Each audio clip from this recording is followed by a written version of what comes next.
तो 11 मार्च को class 10th का समाज विज्ञान का पेपर और समाज विज्ञान के लिए हम लेके आ चुके हैं क्लास 10 समाज विज्ञान के लिए 70 मोस्ट इंपॉर्टेंट बहुविकल्पी प्रश्न जो कि सिर्फ और सिर्फ इतिहास से लिए गए हैं। तो चलिए इन इंपॉर्टेंट एमसीक्यूज को देख लेते हैं। जो हमारा पहला क्वेश्चन है वो आपके सामने देखिए, ये रहा कि फ्रांस की क्रांति कब हुई। तो 20, 22, 23 और 24 में पूछा गया क्वेश्चन है, एक इंपॉर्टेंट क्वेश्चन है। ऑप्शन ए है 1788, ऑप्शन बी 1789, ऑप्शन सी 1790 या फिर ऑप्शन नंबर डी 1787। तो बताइए फ्रांस की क्रांति कब हुई थी। तो फ्रांस की क्रांति जो है वो हुई थी 1789 ईस्वी में। ऑप्शन बी इसका राइट ऑप्शन हो जाएगा। और वहीं जो फ्रांस की क्रांति है एक इंपॉर्टेंट टॉपिक है क्लास 10th के लिए, क्योंकि इससे क्वेश्चन एक जरूर बनता है। और यहाँ से एक क्वेश्चन और पूछा जा सकता है कि फ्रांस की क्रांति के समय वहां का शासनकाल किसके हाथ में था। तो लुई सोल्वे के हाथ में। आगे बढ़ते हैं अगले क्वेश्चन तक। अगला क्वेश्चन देखिए, यंग इटली सोसाइटी का संस्थापक कौन था। तो 20, 23 और 24 में पूछा गया। ऑप्शन ए गैरिबाल्डी, बिस्मार्क, काउर या फिर डी मेजनी। तो यंग इटली सोसाइटी का संस्थापक कौन था। तो उसका नाम था मेजनी। ऑप्शन डी इसका राइट ऑप्शन हो जाएगा। बढ़ते हैं अपने अगले क्वेश्चन को। अगला क्वेश्चन देखिए, इटली का एकीकरण किसके नेतृत्व में किया गया। तो 20 और 24 में पूछा क्वेश्चन है। Option A Joseph Garibaldi, option B Otto von Bismarck, option C Napoleon या फिर डी विलियम प्रथम। तो इटली का एकीकरण किसके नेतृत्व में किया गया। तो जोसेफ गैरिबाल्डी के नेतृत्व में। ऑप्शन ए इसका राइट ऑप्शन हो जाएगा। बढ़ते हैं अपने अगले क्वेश्चन को। अगला क्वेश्चन देखिए, पुनर्जागरण युग का अभ्युदय किस देश में हुआ था। रोम, इटली, ब्रिटेन या फिर डी अमेरिका। तो पुनर्जागरण युग का अभ्युदय किस देश में हुआ था। तो हुआ था इटली में। ऑप्शन बी इसका राइट ऑप्शन हो जाएगा। बढ़ते हैं अपने अगले क्वेश्चन को। अगला क्वेश्चन देखिए, 1848 की फ्रांसीसी राज्य की क्रांति के फलस्वरूप क्या हुआ। तो ऑप्शन ए निरंकुश राजतंत्र की स्थापना हुई, सीमित राजतंत्र की स्थापना हुई, सैन्य शासन की स्थापना हुई या फिर गणतंत्र की स्थापना हुई। बताइए 1848 की फ्रांसीसी राज्य की क्रांति के फलस्वरूप क्या हुआ था। तो गणतंत्र की स्थापना हुई थी। ऑप्शन डी इसका राइट ऑप्शन हो जाएगा। बढ़ते हैं अपने अगले क्वेश्चन को। अगला क्वेश्चन देखिए, फ्रांस में गणतंत्र की घोषणा किस वर्ष हुई। तो 1815 में, 1830 में, 1848 या फिर 1871 में। बताइए फ्रांस में गणतंत्र की घोषणा किस वर्ष हुई थी। तो जो फ्रांस में गणतंत्र की घोषणा है वो हुई थी 1848 ईस्वी में। ऑप्शन सी इसका सही ऑप्शन है। बढ़ जाते हैं अपने अगले क्वेश्चन को। और सातवां क्वेश्चन, नेपोलियन का संबंध किस देश से था। तो जर्मनी, इटली, फ्रांस या फिर डी इंग्लैंड। बताइए नेपोलियन का संबंध किस देश से था। तो नेपोलियन का संबंध था फ्रांस से। ऑप्शन सी राइट ऑप्शन है। आगे देखिए हमारा अगला क्वेश्चन, जर्मनी के एकीकरण में मुख्य भूमिका किसकी थी। तो 21, 22, 23, 24 में पूछा गया है। लगातार क्वेश्चन पूछा गया, आगे भी आ सकता है। तो नेपोलियन, ऑटोवन बिस्मार्क, जोसेफ जोसेफे या फिर टी इनमें से कोई नहीं। तो जर्मनी के एकीकरण में मुख्य भूमिका किसकी थी। तो थी ऑटोवन बिस्मार्क की। ऑप्शन बी इसका राइट ऑप्शन हो जाएगा। बढ़ते हैं अपने अगले क्वेश्चन को। अगला क्वेश्चन देखिए, नेपोलियन बोनापार्ट की पराजय कब हुई थी। तो 20, 23, 24 में पूछा गया। ऑप्शन ए 1814, 1815, 1816 या फिर 1817 में। नेपोलियन बोनापार्ट की पराजय कब हुई थी। तो हुई थी 1815 में। ऑप्शन 20 का राइट ऑप्शन हो जाएगा। बढ़ते हैं अपने अगले क्वेश्चन को। अगला क्वेश्चन देखिए, ऑटोवन बिस्मार्क का संबंध किस देश से है। इटली, जर्मनी, फ्रांस या फिर डी ब्रिटेन। ऑटोवन बिस्मार्क का संबंध किस देश से है। तो किससे है। तो जर्मनी से है। ऑप्शन 20 का राइट ऑप्शन हो जाएगा। आगे बढ़ते हैं अपने अगले क्वेश्चन को। अगला क्वेश्चन देखिए, निम्न में से किसे 1871 में जर्मनी का प्रथम सम्राट घोषित किया गया। तो केसर विलियम प्रथम को, विलियम द्वितीय को, फ्रेडरिक विलियम प्रथम को या फिर फ्रेडरिक विलियम चतुर्थ को। बताइए निम्न में से किसे 1871 में जर्मनी का प्रथम सम्राट घोषित किया गया। तो किसे किया गया था। केसर विलियम प्रथम को। ऑप्शन ए इसका राइट ऑप्शन हो जाएगा। बढ़ते हैं अपने 12वें क्वेश्चन को। और 12वां क्वेश्चन देखिए, 1789 में फ्रांस किस तरह का राज्य था। असीमित राजतंत्र, सीमित राजतंत्र, प्रजातंत्र या फिर टी गणतंत्र। बताइए 1789 में फ्रांस किस तरह का राज्य था। तो जो राज्य था वो था असीमित राजतंत्र। 1889 में फ्रांस किस तरह का राज्य था। तो असीमित राजतंत्र था। बढ़ जाते हैं अगले क्वेश्चन को। अगला क्वेश्चन देखिए, 13वां, निम्न में से कौन सा देश केंद्रीय शक्तियों में सम्मिलित था। तो ब्रिटेन, फ्रांस, जर्मनी या फिर डी रूस। बताइए निम्न में से कौन सा देश केंद्रीय शक्तियों में सम्मिलित था। तो उसका नाम था जर्मनी। ऑप्शन सी इसका सही ऑप्शन है। अगला क्वेश्चन देखिए, निम्न में से यह किसका कथन है। जब फ्रांस छींकता है तो बाकी यूरोप को सर्दी जुकाम हो जाता है। तो काबुल, बिस्मार्क, मेजनी या फिर मेटरनिक। बताइए तो जो ये कथन है, ये कथन है मेटरनिक का। ऑप्शन डी इसका राइट ऑप्शन हो जाएगा। आगे बढ़ते हैं अगले क्वेश्चन को। अगला क्वेश्चन देखिए, जोसेफ मेजनी द्वारा स्थापित गुप्त संगठन का नाम था। तो ये क्वेश्चन एक बार ऊपर भी आ चुका है, ऊपर घुमा हुआ आया था उसमें। पहले इसका ऑप्शन बताते हैं। देखिए यूसुफ मेजनी द्वारा स्थापित गुप्त संगठन था। तो Young Italy, Young Young France, Young Prussia या फिर यंग जर्मनी। तो बताइए इसका राइट ऑप्शन क्या होगा। तो इसका राइट ऑप्शन जो है वो यंग इटली है। ऊपर इससे क्वेश्चन पूछा गया था कि यंग इटली सोसाइटी का संस्थापक कौन था। तो कौन था। जोसेफ गैरी जोसेफ मेजनी थे। आगे बढ़ जाते हैं अपने अगले क्वेश्चन को। अगला क्वेश्चन देखिए, जर्मन संस्कृति में वोक्स जिस्ट का आशय था। तो राष्ट्र से, संविधान से, आम जनता से या फिर संसद से। तो वोक्स जिस्ट का मतलब क्या होता है? आम जनता। ऑप्शन सी इसका राइट ऑप्शन हो जाएगा। बढ़ते हैं अपने अगले क्वेश्चन को। अगला क्वेश्चन देखिए, जर्मनी जोसेफ मेजनी का संबंध था। तो इटली के एकीकरण से, जर्मनी के एकीकरण से, ऑप्शन सी इंग्लैंड के राष्ट्रवाद से, या फिर डी फ्रांस के राष्ट्रवाद से। तो जोसेफ मेजनी का संबंध था तो इटली के एकीकरण से। ऑप्शन ए इसका राइट ऑप्शन हो जाएगा। आगे बढ़ते हैं अगले क्वेश्चन को। अगला क्वेश्चन है, वियना की संधि कब हुई थी? तो 48 में, 1850 में, सॉरी 1815 में, 1834 में या फिर 1900 में। बताइए वियना की संधि कब हुई थी? तो वियना की संधि जो है वो हुई थी 1815 में। ऑप्शन बी इसका राइट सही ऑप्शन है। बढ़ जाते हैं अगले क्वेश्चन को। अगला क्वेश्चन देखिए, निरंकुशवाद का तात्पर्य है, यानी निरंकुशवाद का मतलब है ऐसी शासन व्यवस्था जिसमें सत्ता पर जनता का अंकुश होता है। ऐसी शासन व्यवस्था जिसमें सत्ता पर किसी का अंकुश नहीं होता है। ऐसी शासन व्यवस्था जिसमें सत्ता पर कुछ व्यक्तियों का अंकुश होता है। ऐसी शासन व्यवस्था जिसमें बहुसंख्यक का सत्ता पर अंकुश होता है। बताइए इनमें से कौन सा ऑप्शन है जो राइट ऑप्शन होगा, किसका निरंकुशवाद का तात्पर्य है? तो निरंकुशवाद का मतलब क्या होता है कि ऐसी शासन व्यवस्था जिसमें सत्ता पर कुछ व्यक्तियों का अंकुश होता है। तो ऑप्शन सी इसका राइट ऑप्शन हो जाएगा। बढ़ते जाते हैं अपने अगले क्वेश्चन को। अगला क्वेश्चन देखिए, उदारवाद से तात्पर्य है तो निजी संपत्ति का अभाव, राज्य द्वारा आर्थिक गतिविधियों पर पाबंदी। ऑप्शन सी है व्यक्ति को स्वतंत्रता तथा कानून के समझ समानता। ऑप्शन डी है कुछ लोगों के हाथ में शासन की शक्ति। बताइए उदारवाद से तात्पर्य है, उदारवाद का मतलब क्या होगा? व्यक्ति को स्वतंत्रता तथा कानून के समझ समानता। ऑप्शन सी इसका राइट ऑप्शन हो जाएगा। बढ़ते जाते हैं अपने अगले 21वें क्वेश्चन की ओर, जो की है 1789 में फ्रांस में राष्ट्रवाद की प्रथम अभिव्यक्ति का क्या परिणाम हुआ? तो फ्रांस की क्रांति हुई, नेपोलियन का उदय हुआ, ऑप्शन सी जर्मनी का एकीकरण हुआ, या फिर डी निरंकुश राजतंत्र का प्रारंभ हुआ। तो 1789 में फ्रांस में राष्ट्रवाद की प्रथम अभिव्यक्ति का क्या परिणाम हुआ? तो क्या हुआ था कि फ्रांस की क्रांति हुई थी। ऑप्शन ए इसका राइट ऑप्शन हो जाएगा। बढ़ जाते हैं अपने अगले क्वेश्चन को। अगला क्वेश्चन देखिए, गुलामगिरी का लेखक कौन था? तो doctor Bhimrao Ambedkar, option B Jyotiba Phule, option C Kailash Vasni Devi, या फिर डी रामास्वामी नायकर। तो गुलामगिरी का लेखक कौन था, कौन थे? तो ज्योतिबा फुले थी। ऑप्शन 20 का राइट ऑप्शन हो जाएगा। बढ़ जाते हैं अपने अगले क्वेश्चन को। अगला क्वेश्चन आपके सामने ये रहा कि औद्योगिक क्रांति किस देश में प्रारंभ हुई थी? तो अमेरिका में, रूस में, इंग्लैंड में, या फिर डी चीन में। औद्योगिक क्रांति किस देश में प्रारंभ हुई थी? तो किस देश में हुई थी? तो इंग्लैंड में प्रारंभ हुई थी। ऑप्शन सी इसका राइट ऑप्शन हो जाएगा। आगे बढ़ते हैं अपने अगले क्वेश्चन की ओर, जो कि है गुमाश्ता क्या है? तो बुनकर, कपड़ा व्यवसाय, ऑप्शन सी वेतन भोगी कर्मचारी, या फिर डी ऊन बेचने वाले। तो गुमाश्ता क्या है? गुमाश्ता क्या है? तो बुनकर है, कपड़ा व्यवसायी है, ऑप्शन सी वेतन भोगी कर्मचारी, या फिर ऊन बेचने वाले हैं। तो गुमाश्ता जो है वो वेतन भोगी कर्मचारी हैं। ऑप्शन सी इसका राइट ऑप्शन हो जाएगा, वेतन भोगी कर्मचारी। आगे बढ़ जाते हैं अगले क्वेश्चन को, जो कि है वर्नाक्यूलर प्रेस एक्ट कब लागू किया गया? तो 1875 में, 1878 में, 1880 में, या फिर डी 1885 में। वर्नाक्यूलर प्रेस एक्ट कब लागू किया गया? तो कब किया गया था? 1878 ईस्वी में यह लागू किया गया था। ऑप्शन बी इसका राइट ऑप्शन हो जाएगा। बढ़ जाते हैं अपने अगले क्वेश्चन को, जो कि है संयुक्त राष्ट्र संघ की स्थापना कब हुई? तो 1945 में, 1920 में, 1942 या फिर 1947 में। बताइए संयुक्त राष्ट्र संयुक्त राष्ट्र संघ की स्थापना कब हुई थी? तो हुई थी 1945 में। ऑप्शन ए इसका राइट ऑप्शन हो जाएगा। बढ़ जाते हैं अपने अगले क्वेश्चन को। और अगला क्वेश्चन आपके सामने ये रहा कि संयुक्त राष्ट्र संघ का मुख्यालय कहाँ स्थित है?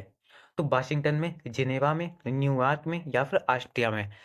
संयुक्त राष्ट्र संघ का मुख्यालय कहाँ स्थित है? तो कहाँ स्थित है? न्यूयॉर्क में। ऑप्शन सी इसका राइट ऑप्शन हो जाएगा। अगला क्वेश्चन देखिए, अंतरराष्ट्रीय मुद्रा कोष की स्थापना कब हुई थी?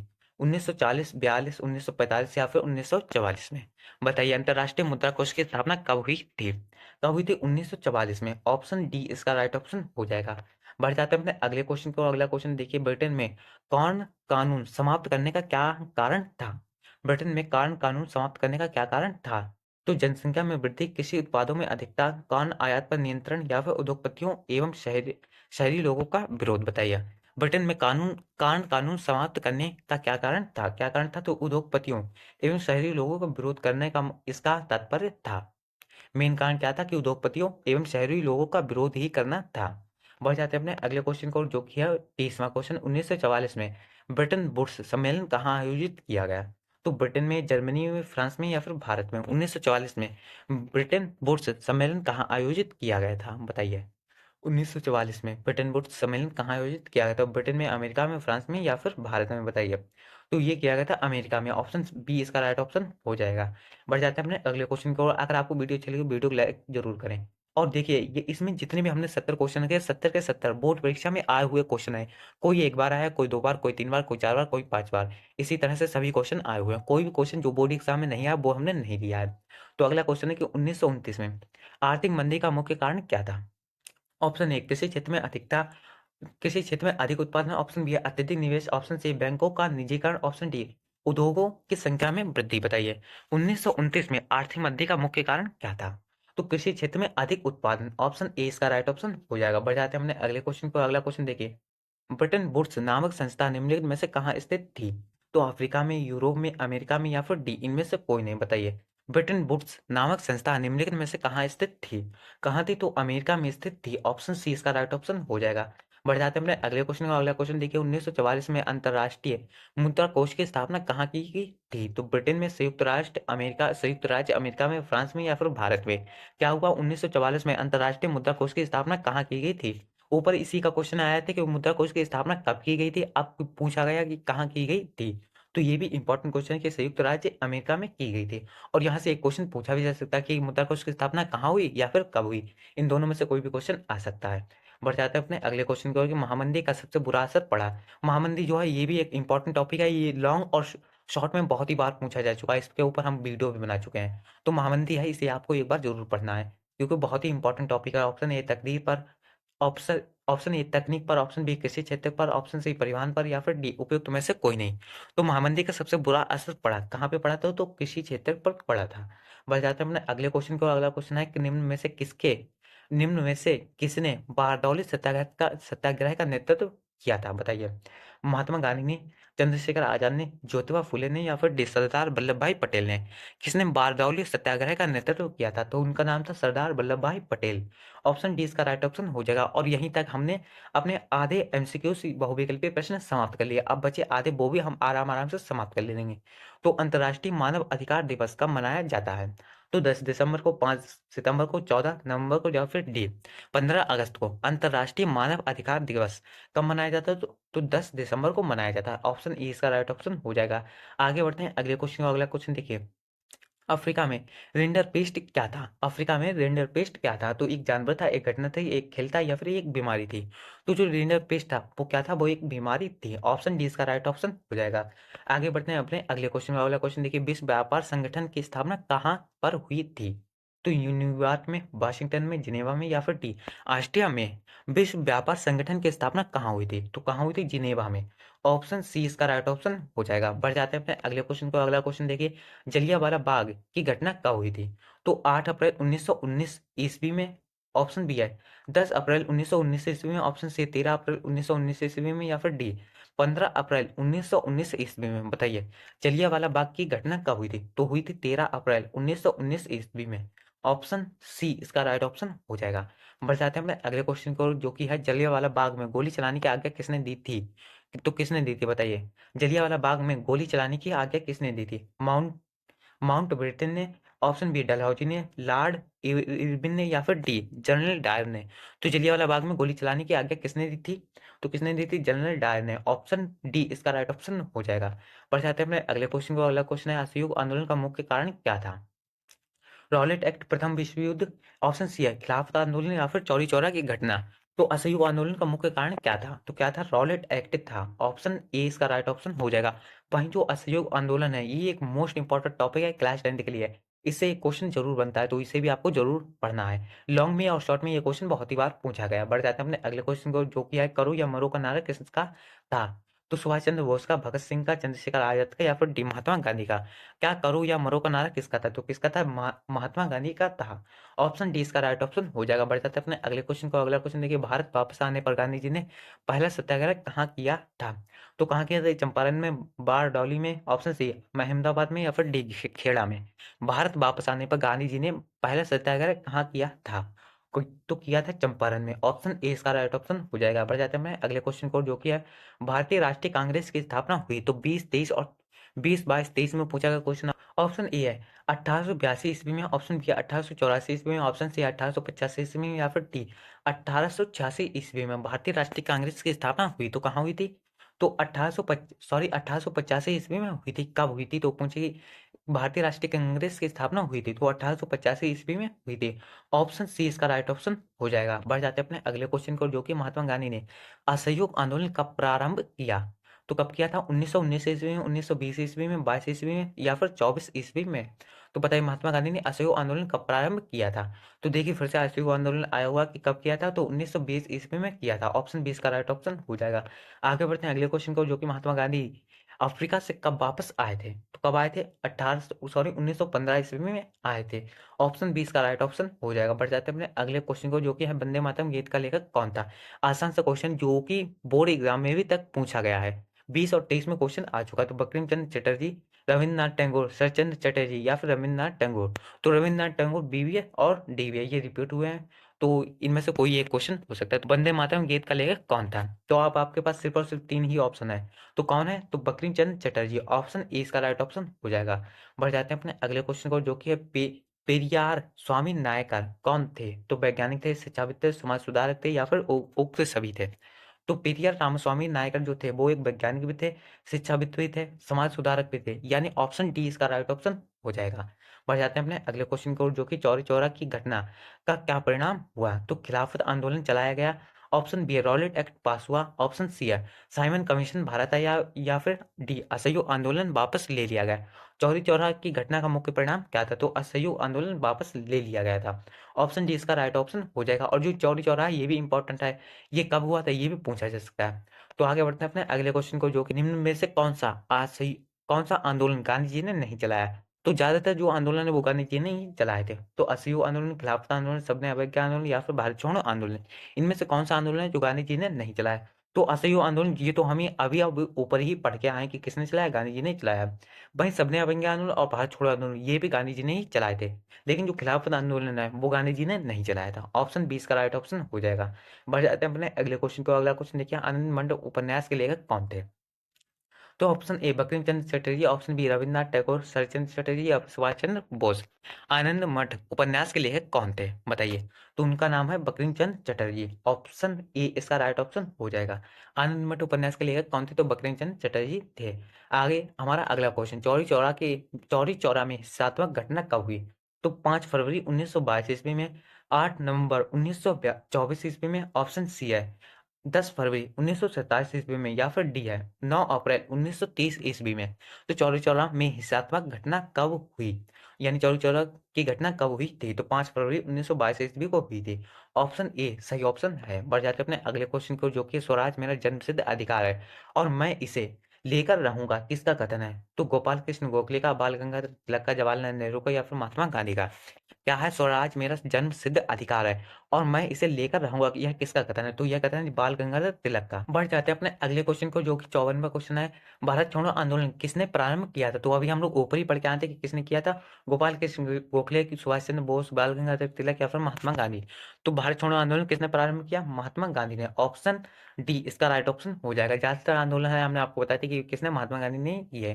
अगला क्वेश्चन है, भारत में शिक्षक दिवस कब मनाया जाता है? तो 10 दिसंबर को, 5 सितंबर को, 14 नवंबर को या फिर डी 15 अगस्त को? तो भारत में शिक्षक दिवस कब मनाया जाता है? तो 5 सितंबर को मनाया जाता है। ऑप्शन बी इसका राइट ऑप्शन हो जाएगा। बढ़ जाते हैं अपने अगले क्वेश्चन को, जो कि है भारत में राष्ट्रपिता कहकर किसको संबोधित किया जाता है? महात्मा गांधी को, जवाहरलाल नेहरू को, सुभाष चंद्र बोस को या फिर गोपाल कृष्ण गोखले को? तो क्या राष्ट्रपिता कहकर किसको संबोधित किया जाता है? किसको? महात्मा गांधी को। ऑप्शन ए इसका राइट ऑप्शन हो जाएगा। बढ़ जाते हैं अपने अगले क्वेश्चन को, जो कि सविनय अवज्ञा आंदोलन की शुरुआत किस महत्वपूर्ण घटना के साथ की गई थी? तो कब की गई थी? रॉलेट एक्ट की घोषणा करके, नमक कानून तोड़कर, साइमन कमीशन का आगमन होगी या फिर जलियांवाला बाग हत्याकांड से? तो सविनय अवज्ञा आंदोलन की शुरुआत किस महत्वपूर्ण घटना के साथ की गई थी? तो नमक कानून तोड़कर की गई थी। ऑप्शन बी इसका राइट ऑप्शन हो जाएगा। बढ़ जाते हैं अपने अगले क्वेश्चन की ओर, जो कि हिंद स्वराज पुस्तक के लेखक हैं। तो 20, 23, 24 में पूछा गया क्वेश्चन, लगातार पूछा गया। Option A Sardar Patel, option B Bal Gangadhar Tilak, option C है महात्मा गांधी या फिर डी सुभाष चंद्र बोस? बताइए हिंद स्वराज पुस्तक के लेखक हैं। तो उनका नाम है महात्मा गांधी। हिंद स्वराज पुस्तक के लेखक कौन है? तो महात्मा गांधी हैं। आगे हमारा अगला क्वेश्चन, रॉलेट एक्ट कब पारित हुआ? 1918 में, 1919 में, 1920 में या फिर 1921 में? बताइए रॉलेट एक्ट कब पारित हुआ? 1918, 1919, 1920 या फिर 1921? रॉलेट एक्ट कब पारित हुआ? तो हुआ था 1919 ईस्वी में। बढ़ जाते हैं अपने अगले क्वेश्चन को। अगला क्वेश्चन देखिए, सबने अवज्ञा आंदोलन कब चलाया गया? तो कब चलाया गया? 1920, 1922, 1930 या फिर 1942 में। सभी ने अवज्ञा आंदोलन कब चलाया गया था? तो 1930 ईस्वी में चलाया गया था। आगे बढ़ते हैं अगले क्वेश्चन को। और अगला क्वेश्चन है, अंतर्राष्ट्रीय मानव अधिकार दिवस कब मनाया जाता है? इसके बाद 9 क्वेश्चन और बचे हैं। तो अंतर्राष्ट्रीय मानव अधिकार दिवस कब मनाया जाता है? तो 20 और 24 में पूछा गया क्वेश्चन। ऑप्शन ए 10 दिसंबर, 5 सितंबर, 14 नवंबर या फिर डी 15 अगस्त को क्या अंतर्राष्ट्रीय मानव अधिकार दिवस कब मनाया जाता है? तो बताइए। तो ये मनाया जाता है 10 दिसंबर को। ऑप्शन ए इसका राइट ऑप्शन हो जाएगा। बढ़ जाता है अपने अगले क्वेश्चन को। अगला क्वेश्चन देखिए, विश्व व्यापार संगठन की स्थापना कब की गई? तो 1991 में, 1994 में, 1992 या फिर 1995 में। बताइए, विश्व व्यापार संगठन की स्थापना कब की गई? तो विश्व व्यापार संगठन की स्थापना कब की गई? 1995 में। ऑप्शन डी इसका राइट ऑप्शन हो जाएगा। 1995 ईस्वी में विश्व व्यापार संगठन की स्थापना की गई थी। आगे है हमारा अगला क्वेश्चन, आर्थिक महामंदी का प्रारंभ किस वर्ष हुआ था?